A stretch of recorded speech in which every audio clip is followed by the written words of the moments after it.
آقا علیہ السلام فرماتے ہیں بے شک اللہ پاک نے زمین و آسمان بنانے کے بعد سور کو بنایا اور حضرت اسرافیل علیہ السلام کو عطا فرما دیا. ہم نے یہ بچپن سے سنا ہے کہ حضرت اسرافیل سور پھونکیں گے. آج ڈیٹیل میں سن لو وہ سور ہے کیا. حضرت اسرافیل سور کو اپنے منہ میں لیے ہوئے ہیں اور عرش الہی کی طرف دیکھ رہے ہیں اور انتظار میں ہیں کہ سور پھونکنے کا کب حکم دیا جاتا ہے. یا رسول اللہ صلی اللہ تعالی علیہ وسلم یہ سور ہے کیا؟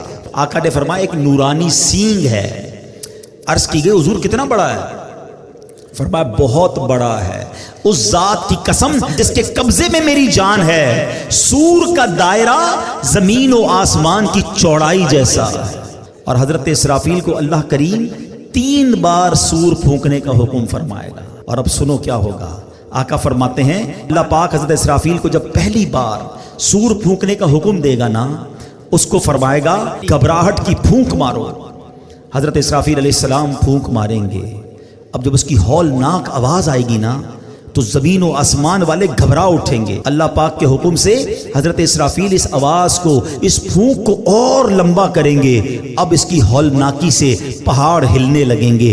بادل چلتے ہیں ایسے پہاڑ چلنے لگیں گے. ریزہ ریزہ ہو جائیں گے. شدید زلزلہ طاری ہو جائے گا. جیسا کہ اللہ پاک فرماتا ہے جس دن تھر تھرانے والی تھر تھر آئے گی اس کے پیچھے آئے گی پیچھے آنے والی دل اس دن خوف زدہ ہو جائیں گے. ایک جگہ نہیں قرآن میں جگہ جگہ قیامت کی منظر کشی کی گئی ہے. قیامت کا حال بیان کیا گیا ہے. نبی پاک علیہ السلام نے مزید فرمایا کہ اس وقت زمین سمندر میں پھنسی ہوئی اس کشتی کی طرح ہوگی جسے سمندر کے تھپیڑے لگتے ہیں. کشتی کے سوار کبھی اوندھے گرتے ہیں. اس وقت دودھ پلانے والیاں دودھ پیتے بچوں کو بھول جائیں گی. حمل والیوں کے حمل گر جائیں گے. بچے دہشت کے سبب بوڑھے ہو جائیں گے. شیطان زمین کے کناروں کی طرف بھاگیں گے. فرشتے مار کے انہیں پھر زمین کی طرف ڈال دیں گے. عجب کوہرام ہوگا.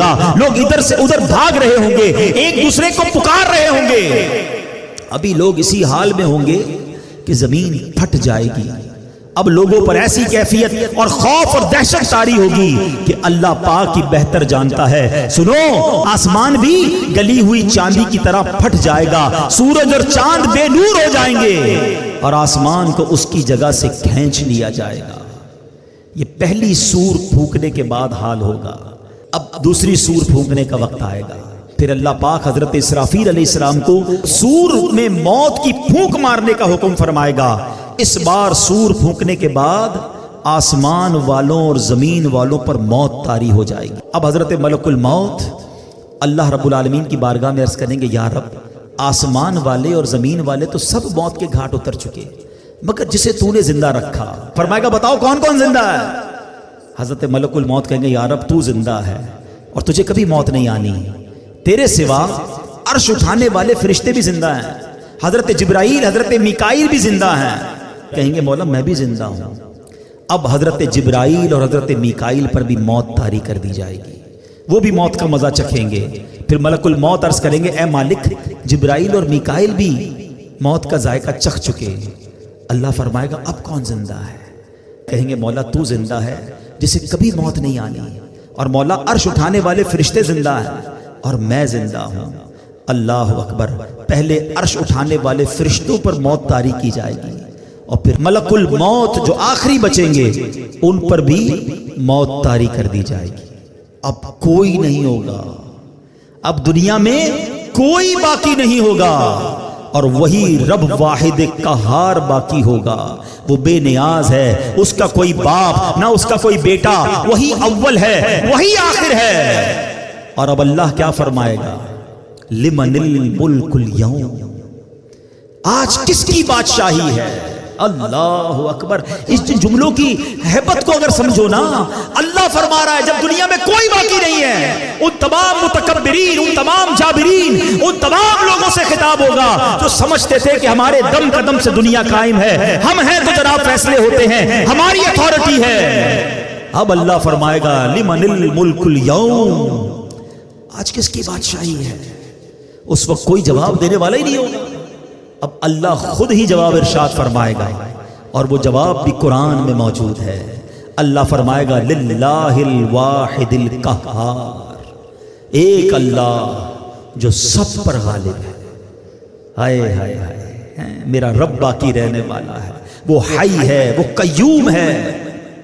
پھر فرمایا میرے آقا نے زمین اور آسمان کو یوں لپیٹ لیا جائے گا جیسے کاغذ لپیٹتے ہیں، پھر اس زمین کی جگہ کوئی اور زمین بچھا دی جائے گی، آسمان کی جگہ اور آسمان بنا دیا جائے گا۔ اب اللہ پاک 3 مرتبہ فرمائے گا میں ہوں جبار، جسے میرا شریک ہونے کا دعویٰ ہے سامنے آئے۔ اللہ اکبر، کوئی سر اٹھانے والا نہیں ہوگا۔ مخلوق کو اب اس نئی زمین پر ڈال دیا جائے گا، جو پہلے قبروں میں تھے اب نئی زمین کی قبروں میں ہوں گے، جو پہلے زمین کی سطح پر مرے ہوئے تھے اب نئی زمین کی سطح پر مرے ہوں گے۔ اب ایک قیامت کا نیا نقشہ بن جائے گا۔ اب پیارے نبی، آخری نبی رسول ہاشمی صلی اللہ تعالی علیہ وسلم اپنا پرسوز بیان جاری رکھتے ہوئے مزید فرماتے ہیں، اب اللہ پاک فرمائے گا عرش اٹھانے والے فرشتے زندہ ہو جائیں۔ رب نے فرمانا ہے نا، وہ فرشتے زندہ ہو جائیں گے، حکم ہوگا جبرائیل اور میکائیل زندہ ہو جائیں، وہ بھی زندہ ہو جائیں گے۔